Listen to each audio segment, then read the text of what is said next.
Hello friends, welcome to our channel English for All. Before starting, I request you all to please like, subscribe and share my video and watch the video till the end. Our today's topic is Merchant of Venice by William Shakespeare. ये जो play है ये एक tragic comedy है। Tragic comedy यानी इसमें tragedy भी है और कॉमेडी भी है। इस प्ले की जो सेटिंग है वो वेनिस में रखी गई है और मर्चेंट मतलब होता है व्यापारी, यानी वेनिस के व्यापारी। इस प्ले की क्या मीनिंग है? वेनिस के व्यापारी। ये विलियम शेक्सपियर ने ये प्ले लिखा था। तो अब स्टार्ट करते हैं ये प्ले। ठीक, अब ये प्ले शुरू होता है एक वेनिस नाम की जगह पे, जहाँ पे दो लोग रहते हैं। एक होता है बेसेनियो, जो कि बहुत ही अच्छा आदमी होता है पर वो फाइनेंशियली थोड़ा वीक होता है। तो वो क्या करता है, उसका एक पैसे वाला दोस्त होता है एंटोनियो, उससे कहता है कि मुझे तुम कुछ पैसे उधार दे दो। जब ये बेसेनियो क्या कहता है, मुझे क्या करना है, मुझे पोर्शिया से शादी करनी है, उसके पास जाना है मुझे, इस वजह से मुझे तुम कुछ पैसे उधार दे दो। पर ये एंटोनियो क्या होता है, वो कहता है कि इस समय तो मेरे पास पैसे हैं ही नहीं, क्योंकि मैंने अपने सारे पैसे मेरी जो शिप्स हैं उसमें लगा दिए हैं जो इस समय समुद्र में हैं। जो जैसे ही वो शिप आएंगी हम तुम्हें वो पैसे दे देंगे। पर बेसेनियो को तो अभी पैसे चाहिए थे। तो एंटोनियो से कहता है कि तुम एक काम करो, मेरे नाम से तुम किसी से भी वेनिस में पैसे उधार ले लो और जैसे ही मेरे शिप वापस आ जाएंगे मैं तुम्हें वो पैसे तुम्हारे नाम से उसको वापस पे कर दूंगा, जो भी इंटरेस्ट होगा मैं वो भी पे कर दूंगा। तो ये बेसेनियो क्या होता है, कहता है ठीक है। अब वो सोचता है कि वो पैसे किससे उधार ले।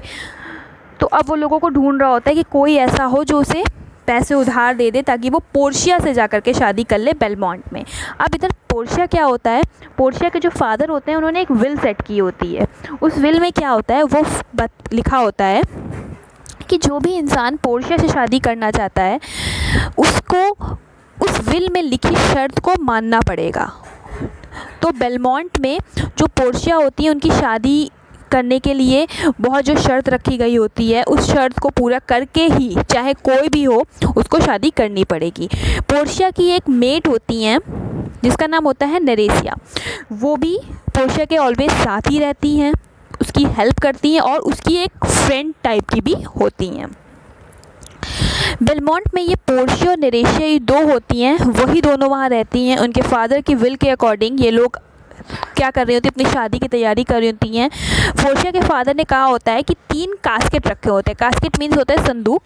तो 30 कास्केट रखे होते हैं, एक गोल्ड का, एक सिल्वर का और एक लेड का। इन तीनों में से जो भी इंसान या जो भी आदमी बिल्कुल करेक्ट कास्केट चुनेगा उसी की पोर्शिया से शादी हो पाएगी। अब इसके चलते पोर्शिया को ऐसा लगता है, क्योंकि जो लोग भी कोई आ रहे थे वो सही कास्केट को नहीं चूज़ कर पा रहे थे, सही कास्केट चूज़ करना बहुत ही मुश्किल हो रहा था उनके लिए। तो पोर्शिया को लग रहा होता है कि भाई मेरी तो शादी हो ही नहीं पाएगी।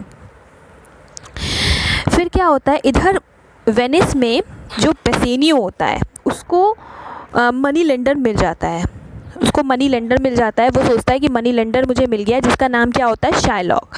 शायलॉक से वो कहता है, शायलॉक क्या होता है, एक ज्यू होता है, वो क्रिश्चियन नहीं होता। एंटोनियो बेसेनियो तो क्रिश्चियन होते हैं पर शायलॉक क्या होता है, ज्यू होता है। तो शायलॉक इसको पैसे देने को तैयार हो जाता है, लेकिन एंटोनियो वहाँ पे आ जाता है। एंटोनियो कहता है भाई तुम कैसे इंसान हो, तुम लोगों के उसका फ़ायदा उठा रहे हो उनकी मजबूरी का। तो उल्टा सीधा बोलता है, कहता है तुम इतने ज़्यादा उनसे इंटरेस्ट चार्ज कर रहे हो। तो शायलॉक क्या करता है, कहता है ठीक है, मैं अपने पैसे के बदले, अगर मुझे तुमने 3 मंथ्स में पैसे नहीं दिए, शायलॉक कहता है कि तुमने मुझे 3 मंथ्स में पैसे नहीं दिए तो मैं एंटोनियो की बॉडी से 1 पाउंड ऑफ फ्लैश निकाल लूँगा।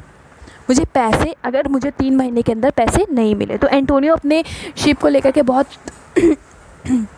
कंफर्म होता है। वो कहता है ठीक है, मैं मानने को तैयार हूँ, तब तक तो मेरे शिप आ ही जाएंगे। और वो इन दोनों से कहता है शायलॉक ठीक है, मैं तुम्हें पैसे देने को तैयार हूँ। और वो पैसे ले लेता है और एक एग्रीमेंट पे साइन हो जाती है कि 1 पाउंड ऑफ, अगर पैसे नहीं दिए 3 मंथ्स के अंदर तो 1 पाउंड ऑफ फ्लैश एंटोनियो अपनी बॉडी से निकाल करके शायलॉक को देगा। तो शायलॉक 3000 डिकेट्स जैसे हम लोग क्या रुपीज़ चलते हैं वहाँ पे डिकेट्स चलते थे, तो 3000 डिकेट्स दे देते हैं बेसेनियो को। और यहाँ एंटोनियो के ऊपर एक विल वो हो जाती है कॉन्ट्रैक्ट कि वो 1 पाउंड ऑफ फ्लैश अपना मतलब अपनी बॉडी का 1 पाउंड मास शायलॉक को देगा अगर वो पैसे नहीं दे पाया तो। ठीक ठीक है। उसके बाद इधर बेलमोंट में क्या होता है, बेलमोंट में पोर्शिया की शादी के लिए अलग अलग सूटर्स आ रहे होते हैं। तो सबसे पहले आया होता है प्रिंस ऑफ मोरक्को।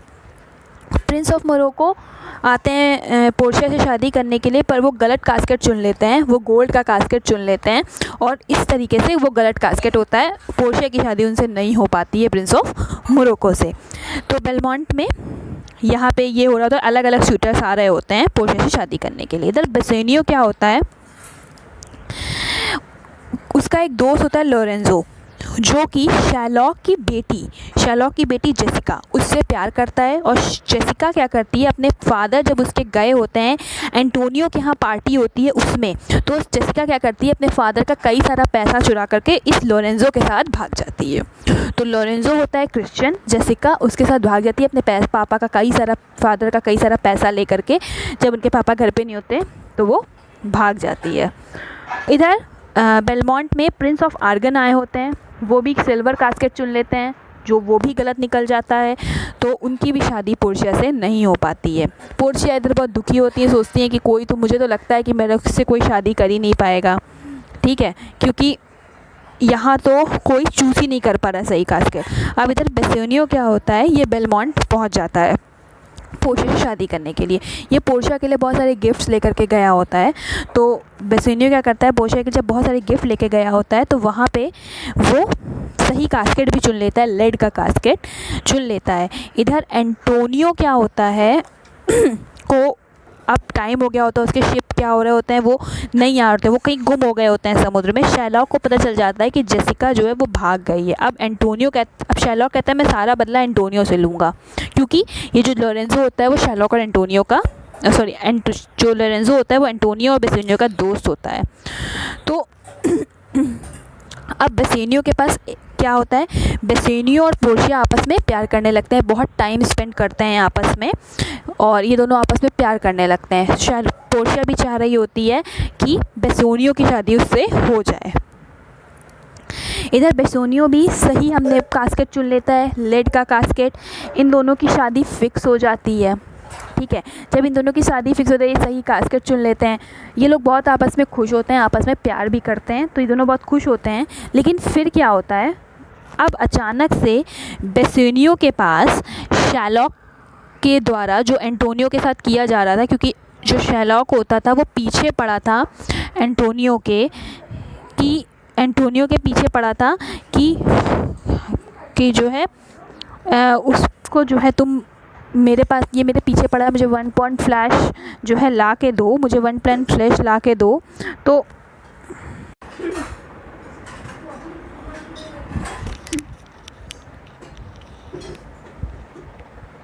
इधर ग्रेटेनियो जो होता है वो भी बेसेनियो के साथ आया होता है, उसकी शादी नरेशा से फिक्स हो जाती है। तो बेसेनियो को पता चलता है कि एंटोनियो का लेटर आता है कि मुझे शैलॉक बहुत परेशान कर रहा है, तुम जल्दी से आ जाओ, मुझे शैलॉक से बचा लो। तो वो क्या करता है, जल्दी से, अब वो परेशान होता है। इधर पोर्शिया को पता चल जाता है, पोर्शिया समझ जाती है कि कुछ ना कुछ बात ज़रूर है, तो वो क्या करती है, बहुत सारा पैसा दे देती है बेसेनियो को कि तुम जा कर के अपना जो भी तुम्हारा डेप्ट है वो उतार देना, जा कर के काफ़ी सारा पैसा दे देती है, ठीक है। इधर बेसेनियो वो सारा पैसा ले करके और एक रिंग देती है पोर्शिया कि ये रिंग है, इस रिंग को कभी अपने आप से दूर मत करना, अगर ये रिंग खो गई तो मुझे बहुत दुख होगा, मुझे वादा करो कि ये रिंग तुम कभी नहीं खोगे। पोर्शिया कहती है बेसेनियो से कि वादा करो कि ये रिंग तुम कभी नहीं खोगे। तो बेसेनियो वादा करता है और पैसे लेकर के और रिंग पहन लेते हैं, एंगेजमेंट कर लेते हैं वो लोग। और इधर एंटोनियो और शैलॉक ड्यूक ऑफ वेनिस के पास जाते हैं। ड्यूक ऑफ वेनिस, ड्यूक मतलब होता है जज। तो कोर्ट में जाते हैं तो वहाँ पे बेसेनियो भी आ जाता है। एंटोनियो और शैलॉक आपस में केस लड़ रहे होते हैं, उसमें शैलॉक कहता है कि मुझे पैसे नहीं मिले हैं, तो इधर बेसेनियो कहता है कि मैं आपको 3 टाइम्स एक्स्ट्रा पैसे देने को तैयार हूँ, मैं आपको 3 गुना ज़्यादा पैसे दे दूँगा, लेकिन आप जो है एंटोनियो का फ्लैश मत काटिए। लेकिन शैलॉक कहते हैं ये मानते नहीं है। इधर पोर्शिया और नरेशिया एक वकील का मतलब लॉयर का भेष धारण करके और नरेशिया उनकी क्लर्क का भेष धारण करती हैं और वो धारण कर करके वो लोग वेनिस आ जाती हैं, क्योंकि यहाँ पे उनको लगता है, वो लोगों को सोच रहे होते हैं कि वो लोग यहाँ आएंगे और जा कर के एंटोनियो के फेवर में, पोर्शिया क्या करती हैं, आती हैं वकील का देखो एंटोनियो के फेवर में जजमेंट देने लगती हैं, मतलब एंटोनियो के फेवर में अपने व्यूज़ रखती हैं। कहती हैं कि शैरलॉक को बिल्कुल भी हक नहीं है, वो 1 पाउंड फ्लैश लिखा था लेकिन उसके बिल्कुल हक नहीं है कि वो 1 बूंद भी खून गिरा सके। उसको पाउंड फ्लैश चाहिए, अगर उसको पाउंड फ्लैश निकालना है 1 पाउंड फ्लैश तो इस तरीके से निकाले कि उसके बॉडी से 1 भी बूंद खून का कतरा ना गिरे, क्योंकि इसमें कहीं पे भी नहीं लिखा है कि वो खून भी लेगा। इसलिए वो अगर उसको मांस चाहिए तो वो ऐसे निकाले कि उसके खून ना निकले और उसकी मौत ना हो। तो इधर और पोर्शिया कहती है, तो शैरलॉक इस चीज़ पे बहुत शॉक हो जाता है।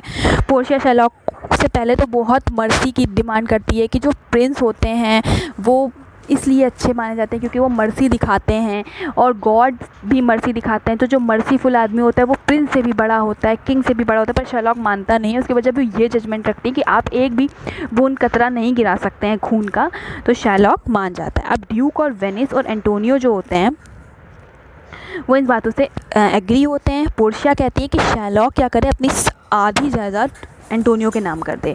तो इसमें एंटोनियो और ड्यूक ऑफ वेनिस मना कर देते हैं, कहते हैं नहीं मुझे अभी नहीं चाहिए। शैरलॉक जब मरने लगेगा मतलब लास्ट में अपने विल में आधी जो जायदाद है वो एंटोनियो को देगा और आधी उसकी जो बची हुई जायदाद है वो उसकी बेटी।